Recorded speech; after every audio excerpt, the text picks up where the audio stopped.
Hello दोस्तों, आप सभी का स्वागत है हमारे यूट्यूब चैनल पर। आइए देखते हैं कक्षा 6 महान व्यक्तित्व। इसके पाठ 5 को देखेंगे। पाठ 5 का नाम है महाभारत काल के महर्षि। इसके पाठ को हम सारांश देखेंगे, ठीक है। चलिए देखते हैं। महर्षि वेद व्यास यानी महर्षि वेद व्यास के बारे में देखेंगे। महाभारत के रचयिता महर्षि वेद व्यास बहुत विद्वान और तपस्वी थे। यानी महाभारत का रचना किसने किया है? तो वेद व्यास ने किया है। इनके पिता का नाम देखिए, जो महर्षि वेद व्यास है, इनके पिता का नाम पराशर और माता का नाम सत्यवती था।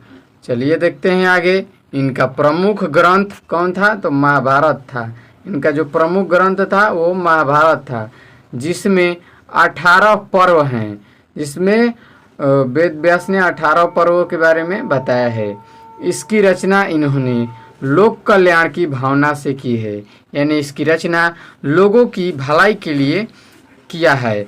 महाभारत को लिखने का कार्य गणेश जी ने किया। यानी कि महाभारत को किसने लिखा? तो गणेश जी ने, ठीक है।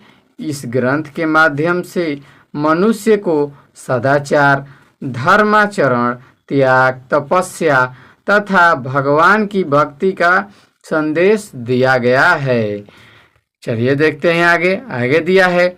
महाभारत के वन पर्व में सुख दुख का चक्र और शांति पर्व में भीष्म द्वारा युधिष्ठिर को उपदेश दिया गया है, जिसमें पुरुषार्थ की महिमा, राजा के कर्तव्य, स्वार्थ त्याग, परोपकार व जन कल्याण का प्रतिपादन हुआ है। यानी कि लोगों की भलाई का प्रतिपादन हुआ है।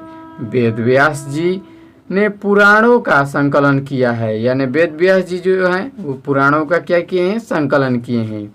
इनकी प्रमुख रचनाएं महाभारत 18 पुराण और वेदांत दर्शन है। यानी कि इनकी जो प्रमुख रचना है क्या है? महाभारत है, जिनमें सबसे प्रचलित महाभारत ही है, और फिर 18 पुराण और वेदांत दर्शन है। आगे देखते हैं। महर्षि सुपंच सुदर्शन। महर्षि सुपंच सुदर्शन के बारे में जानते हैं। महर्षि वेद व्यास के समकालीन महर्षि सुपंच सुदर्शन का जन्म दलित परिवार में लगभग 3290 ईसा पूर्व में वाराणसी में हुआ। यानी कि कब हुआ इनका जन्म? तो 3290 ईसा पूर्व में वाराणसी यानी कि बनारस में हुआ। बचपन से ही भजन पूजन और भक्ति भाव प्रदर्शित करने से इनके गुरु करुणामय ने इन्हें ज्ञान, नीति और अध्यात्म की विशेष दीक्षा दी।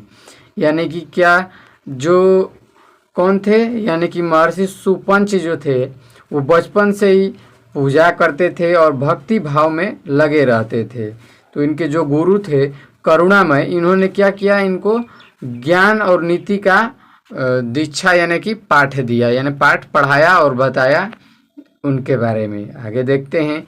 इनके आराध्य देव यानी कि जो महर्षि सुपंच थे वो किसे पूजते थे? तो श्री कृष्ण को पूजते थे। परोपकार, दीन दलितों को शरण देना, साधु सेवा, भक्ति और सत्य का खोज करना इनके जीवन का परम उद्देश्य था। इनके जीवन का क्या उद्देश्य था? तो जो दीन और दलित है, यानी जो दुखी हैं, जिनको कोई रहने के लिए घर नहीं है, साधु हैं, उनका सेवा करते थे, भक्ति और सत्य का खोज करते थे हमेशा, यानी भक्ति में लगे रहते थे, सत्य का हमेशा साथ देते थे। यही इनके जीवन का क्या था? परम कर्तव्य थे। देखते हैं आगे। ईश्वर से डरना, परोपकार करना, यानी कि वो कहते थे ईश्वर से डरना और परोपकार करना, धन, बल, बुद्धि व शरीर का गर्व न करना, यानी कि इनका घमंड न करना। यानी कि आपके पास ज़्यादा धन है, इसका घमंड नहीं करना। बुद्धि है ज़्यादा, इसका भी घमंड मत करना कि हमारे पास ज़्यादा बुद्धि है। और ना ही बल का घमंड करना, और ना ही अपने शरीर का कि हमारे पास एकदम तगड़ा शरीर है, और ना ही अपने भौतिक सुख के साथ आध्यात्मिक सुख का प्राप्ति का भी प्रयत्न करना आदि इनके उपदेश थे, जो आज भी क्या हैं, मान्य हैं। तो आज के लिए इतना ही, मिलते हैं इसकी अगली वीडियो में। तब तक के लिए जय हिंद दोस्तों।